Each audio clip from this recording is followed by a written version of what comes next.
Welcome to Abide in Liberty, a podcast empowering patriots everywhere to re-enthrone faith, family, and freedom as the bedrock pillars of liberty in education, our communities, and our nation. Hello, everyone. Welcome to Abide in Liberty this week. Today, we're going to be doing part 4 of the series on the miracles of the American Revolution. In part 1, we talked about a pre-Revolutionary War event during the French and Indian War where George Washington was miraculously preserved so that he could fulfill the role that he would later fill during the American Revolution and the founding of this great country. Part 2, we shared a story about how heaven joined the fray through the weather on multiple accounts to help drive the British from Boston.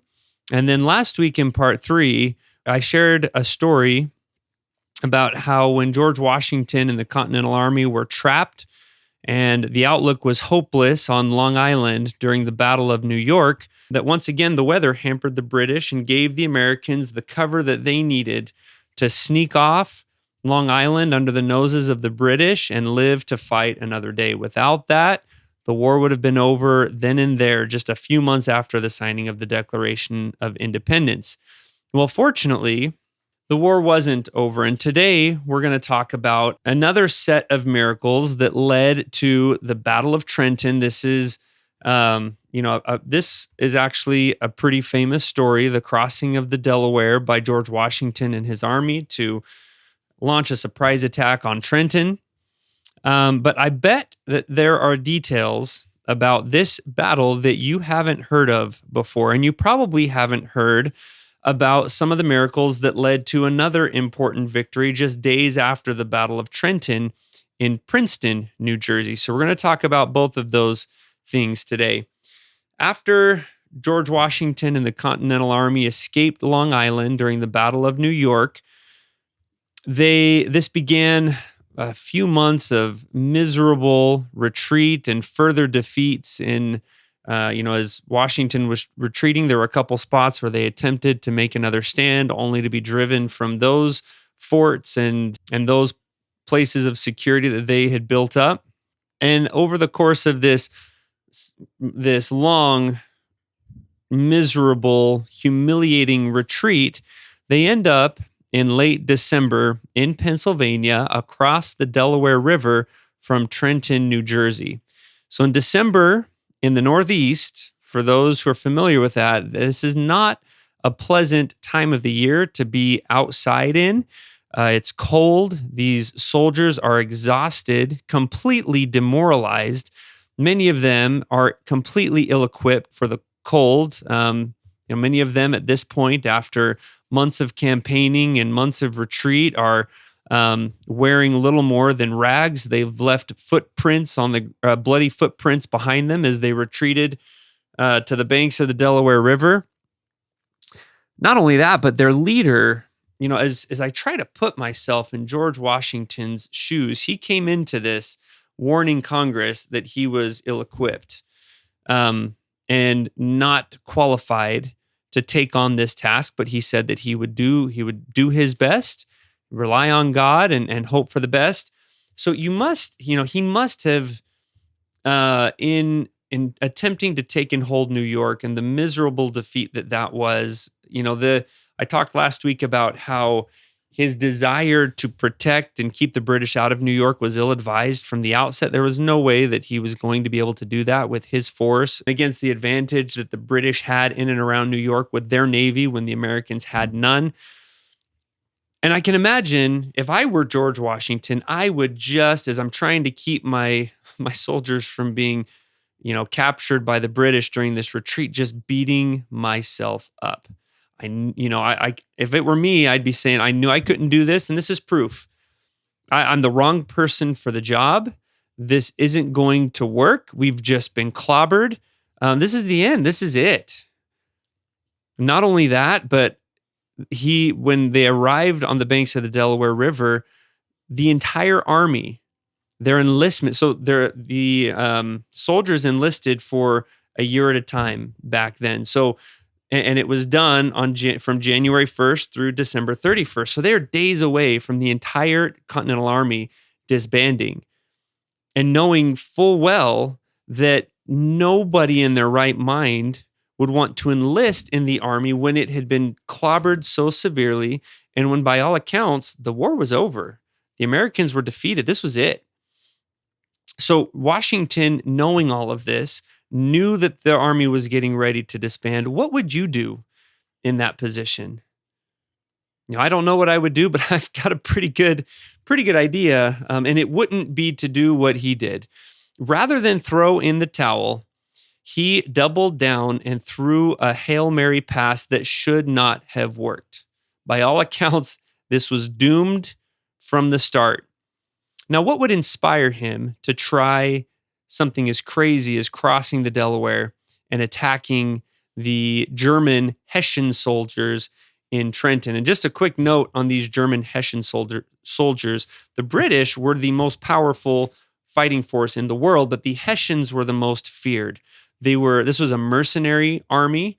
They came from Germany, and they were feared the world over for their brutality, for their efficiency in fighting.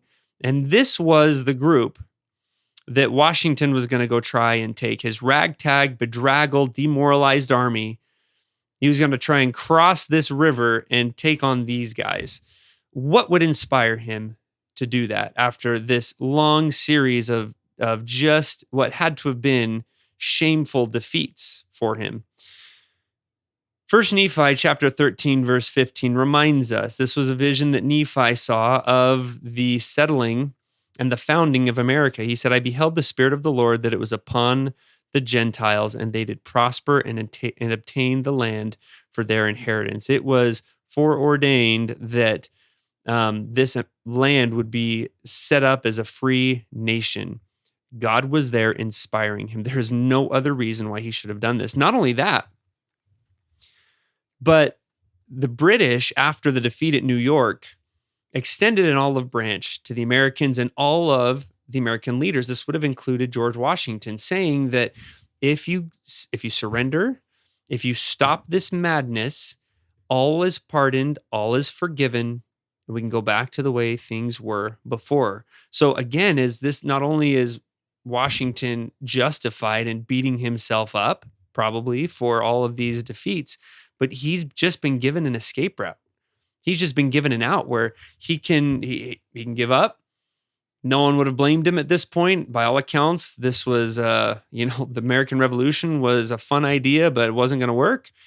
And his life could have been spared. Now, the consequences, this was pre-Bill of Rights, where an amendment was passed that said no cruel and unusual punishments. The British still believed and liberally employed cruel and unusual punishments. And the punishment for traitors was to have one arm tied up to one horse, the other arm to another, and your legs tied up each to individual horses, and then each of those horses sent galloping in opposite directions. They tore you apart. That was what happened to traitors back then. So he knew that that's what was in store for him. And by all accounts, they would capture him, and that would be the end for him. But still, despite all of those things, he decided to hang on and keep pushing and keep trying. And there's no explanation for such a crazy thing. There's no explanation for him to be so uninterested in his own self-preservation when, by all accounts, this war was over, then that God was inspiring him and he was getting help and inspiration and motivation from somewhere outside of himself. And it certainly wasn't coming from his bedraggled army and his soldiers. On December 23rd, Thomas Paine, who was widely credited with inspiring the Americans to agree to declare independence in the first place through his pamphlet called Common Sense, issued another pamphlet called The American Crisis. Rather than tear into George Washington, rather than backtrack on what he had said, he provides some insight that George Washington felt his soldiers needed. So he had this pamphlet read to his soldiers on December 23rd, at the same time as Washington was holding councils of war to figure out, what do we do from here? Where do we go? How do we rescue this revolution from the brink of disaster? The opening paragraph of American Crisis includes some of my favorite phrases from anything written or said during the American Revolution. It says, "These are the times that try men's souls. The summer soldier and the sunshine patriot will in this crisis shrink from the service of their country." So those who are, excited when things are going good, who are motivated when it looks like things are going their way, when things look bad like this, that summer soldier, that sunshine patriot, they'll shrink from the service of their country. They'll give up. But, he said, he that stands by it now deserves the love and thanks of man and woman. Tyranny, like hell, is not easily conquered, yet we have this consolation with us, that the harder the conflict, the more glorious the triumph. And then this is probably my favorite phrase of the entire American Revolutionary and American founding period: "What we obtain too cheap, we esteem too lightly." I want to say that again. What we obtain too cheap, we esteem too lightly. It is dearness only that gives everything its value. Heaven knows how to put a proper price upon its goods, and it would be strange indeed if so celestial an article as freedom should not be highly rated. Britain, with an army to enforce her tyranny, has declared that she has a right not only to tax, but to bind us in all cases whatsoever. And he's quoting something that the Crown had said before. "And if being bound in that manner is not slavery, then is there not such a thing as slavery upon the earth? Even the expression is impious, for so unlimited a power can belong only to God." With this motivational language ringing in his ears, Washington convened a council of war, and they settled upon a plan to cross the Delaware River the night of Christmas Day, the night of December 25th, hike several miles to Trenton, and surprise these feared Hessian fighting machines at first light when the Hessians were still hungover from their Christmas celebrations. That was the hope anyways, that they would be caught unawares. Well, right off the bat, that kind of started to unravel. The British spies learned of the attack, and the Hessians started noticing that there was activity in the American camp on the other side of the river. So they were on high alert. The British warned Colonel Rahl, who was the Hessian commander. And so on the afternoon of the 25th, when the Hessians engaged some American gunmen and suffered several casualties, ultimately they pushed the Americans back. The Americans went running. And so the Colonel Rahl thought that, they had seen that Washington was preparing to cross an attack. They'd been warned of this. And so this encounter led them to believe that that was the American attack. And so there would be no further attack coming. And then when the sun went down and night descended and an enormous blizzard blew through, this just further cemented in the Hessian commander's mind that the threat had been dealt with, and that beaten American force that they had encountered earlier was not going to pose any further threat in such a storm. Well, the interesting thing is that Washington hadn't actually even begun crossing his troops over yet. But when night came on the night of Christmas Day, despite the blizzard, despite many counseling Washington that it was too dangerous to try and cross the Delaware River in this raging blizzard with these high winds and ice chunks floating through the river. I mean, this was just a recipe for disaster. But Washington, for some reason, decided to give it a try anyways. They succeeded in getting their army with all of the horses and cannon across the river with relatively little mishap, but they were severely delayed because of this storm. So they land, the sun's starting to come up, and they still decide we're going to press forward. By all accounts, the element of surprise will have been gone. They won't be able to launch this attack at first light like they'd hoped to, but they press forward anyways, again, for who knows what reason. My opinion is God was urging him on. This is not something that Washington attempted in a vacuum. He was getting help and prompting from somewhere outside of himself. But they trudged the miles to Trenton, again, leaving bloody footprints in the snow. These soldiers are exhausted. They've been up all night, battling a blizzard, getting across the freezing cold. Many don't have shoes. They make it to Trenton well after dawn. The blizzard is still raging. Henry Knox, who was the guy who miraculously retrieved all the cannon that led to the Boston victory, later said that the storm, when they arrived, continued with great violence, but it was in our backs and consequently in the faces of our enemy. The Hessians, needless to say, were caught completely by surprise. They were soundly defeated in relatively short order. Colonel Rahl was wounded and later that day died of his wounds. Now, there are several miracles that we can point to here. First of all, that Washington attempted such a thing at all was a miracle in and of itself, a miracle of faith and fortitude and boldness and bravery on his part. The storm itself provided cover and literally helped them during the battle by pushing at the Americans' backs and blinding the Hessians. And remember that contingent of Americans that ran into the Hessians the afternoon of December 25th, which led to Colonel Rahl believing that the threat had been dealt with? No such advance group had ever been ordered. This was not an advance group that Washington had sent ahead to scout or to kind of probe the Hessian lines. No one knows who these guys were. Even today, historians aren't really sure. Now, there have been different theories posited. Perhaps this was an enterprising group of local farmers or local militiamen who, for some reason on Christmas Day, decided to go face the Hessians, again, the feared Hessian soldiers with a small band of people. I don't know what it was, but I do believe in angels. And it would not surprise me if we get to the other side in the next life and we get to go rewind and watch this particular episode. Now, this is one period of history I want to go rewind on that celestial big screen and watch and see what actually happened. It wouldn't surprise me at all to find out that these were angels, whether of the heavenly sort or men that were inspired, who risked life and limb that day for reasons that they didn't understand, to go suffer what appeared to be a defeat. I don't know what the case is, but that was a miracle. Now, after the Trenton victory, the story doesn't stop there. A lot of times we hear about this and that's kind of the end of what we learn about. But Washington knew that there was still a risk that the entire army would be disbanded on January 1st. These soldiers had done enough.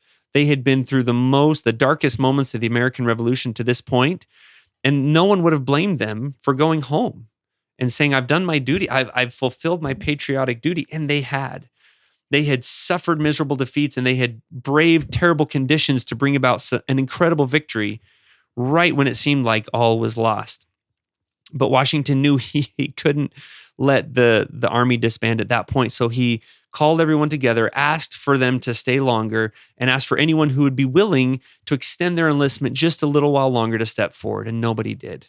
He began to turn away dejectedly, but then came back and gave this speech. He said, "My brave fellows, you have done all I asked you to do and more than could be reasonably expected. But your country is at stake, your wives, your houses, and all that you hold dear. You have worn yourselves out with fatigues and hardship, but we know not how to spare you. If you will continue to stay 1 month longer, you will render that service to the cause of liberty and to your country, which you can probably never do under any other circumstance." And moved by that speech and moved by the Spirit of God, which surely accompanied such a tender outpouring of affection and a pleading from their commander-in-chief, who they respected greatly, many stayed on that extra month. And because of that, Washington was able to pull off with heavenly help yet another miracle. So after the Trenton victory, the British, who had another force stationed up at Princeton, which was several miles up the road, sent down reinforcements to try and retake Trenton.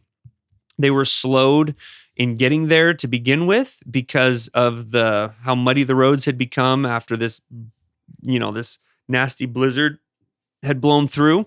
But eventually they arrive, and there were a couple battles and skirmishes over the ensuing days that ultimately led to, again, Washington being placed in a position where he knew that Trenton was lost. He wasn't going to be able to hold this ground. He was kind of backed up against another wall and in a position that he simply could not defend against the British force that had been sent down from Princeton.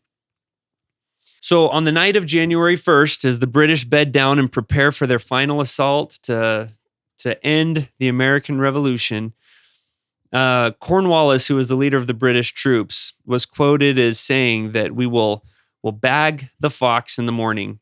Well, Washington, rather than just sit there and wait for this onslaught to come, did another one of his fake outs. Like he did at the Battle of Long Island, he appeared to bed his soldiers down for the night. He left some soldiers, keeping up appearances of an army going to sleep, kept the fires going, when really what they were doing was preparing to leave. So when night descended, the lights were out, Washington moved his entire army with all of their supply wagons, their cannon, their horses, and using back roads through the woods, got around Cornwallis's army and made their way to Trenton. Now, something else happened this evening. The temperature suddenly dropped to well below freezing, which froze all of these muddy roads and made them passable by Washington. This made it easier for them to get their cannons. It's a lot easier to pull cannons across ice than it is to pull it through muddy, entrenched roads.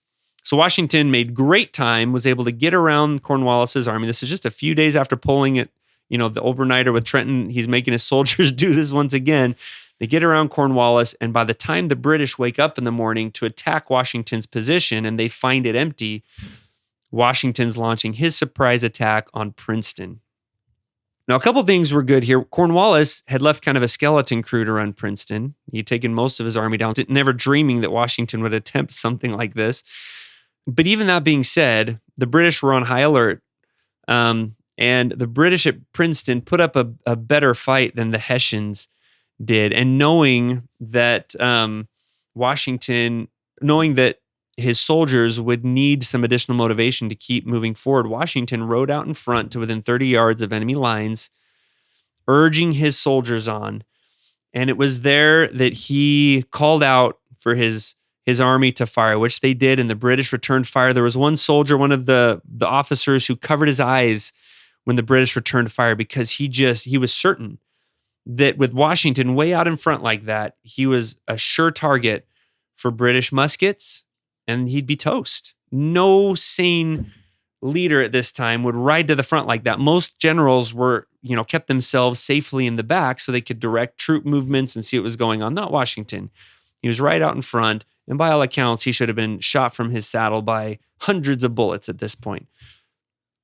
But when the smoke cleared, Washington was still there, right where the officer had seen him before the shots were fired, healthy, urging his people on. The British lines broke, and the Americans took Trenton. Here we have another miraculous preservation of George Washington. He should have been dead dozens of times over, but wasn't. We have a Samuel the Lamanite moment here with George Washington.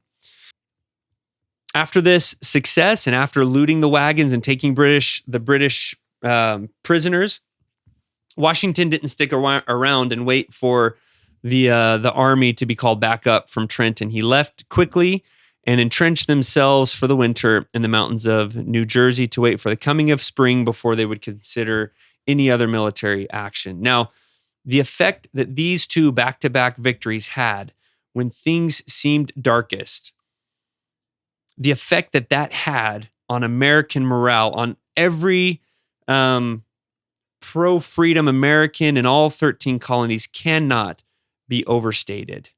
The revolution hung by a thread, and these victories brought hope and spirit back into the American cause like you can't believe. The cause was back. It was alive again, and Washington went from zero to hero in the course of about 1 week.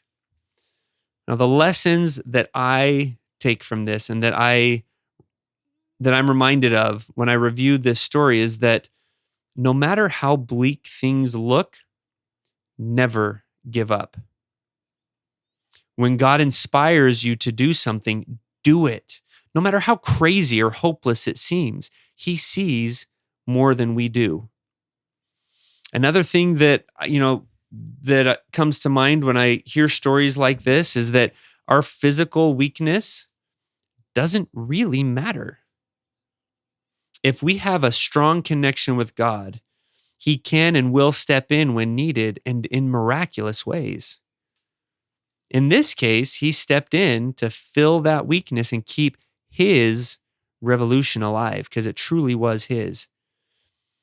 After these battles, Washington knew where to put the credit for these successes when he was quoted as saying, "Providence has heretofore saved us in remarkable manner, and on this we may principally rely." In one breath, he both recognized God's help in the past in these two battles, but also reminded us that we must continue to rely on God principally. That means exclusively. He's the one that we should be trusting. A lesser man would have allowed himself to become puffed up by successfully pulling off two such daring, audacious feats, but he never wavered in his humility and in giving credit to the God of heaven for these successes. I love learning about these stories because they give me hope today in a world where evil seems to be on the rise and appears to be stronger than ever. I gain great hope from stories like this. Evil has captured many of the major institutions and organizations in the country and in the world. By all accounts, they've got the better, if we were to put this in Revolutionary War terms, they seem to have the high ground. They seem to be better equipped, better funded, more strong, have captured more institutions and have more institutional and governmental strength. That doesn't matter, guys. That doesn't matter if we keep our reliance on God. I've felt overwhelmed by all that has been stacked against us and what we've been trying to accomplish with the school that I've talked about before. There has been opposition more intense than anything I've ever experienced before. We've been attacked by powerful entities and by people close to us, but we've been miraculously preserved every time. We've been told to do things that don't make any sense and seem impossibly big, and we've seen miracles move figurative mountains for us. The devil does not want us or our kids to learn these stories that I'm sharing with you, and I've been sharing with you for the past month. He wants us to believe the lies that the problems the world and our country faces are too big for us. He wants us to cower in our homes, to not stick our necks out, and to wait for the storm to blow over or for someone else to stand against the evil. We desperately need these stories to remember God's power and willingness to help His people when they live pure and virtuous lives, when they are humble and rely on Him no matter what. So please rate and review this podcast, subscribe to this channel on YouTube, give this video a like, and help me get this story out to more people than who are hearing it today. Thank you for your support and your help, and God bless you in your personal missions. Please don't give up and don't doubt the promptings that you receive. It's time for each of us to become Washingtons in our own spheres of influence and to refuse to be cowed by the evil and the danger that surrounds us. Those that be with us are truly more than those that be with them. There are angels surrounding us and working with us and for us when we humble ourselves, live virtuously, and move out into the darkness in faith. God bless, and I'll see you next week. Thank you for listening to Abide in Liberty. Make sure you subscribe so you don't miss any future episodes, and share this with friends and family. In the meantime, keep up with the show online at abideinliberty.com. Also, if you'd like to help our K-12 bless and educate more families, contact us by visiting libertyyouthacademy.org. Until next time, be on the alert, stand firm in the faith, and be strong.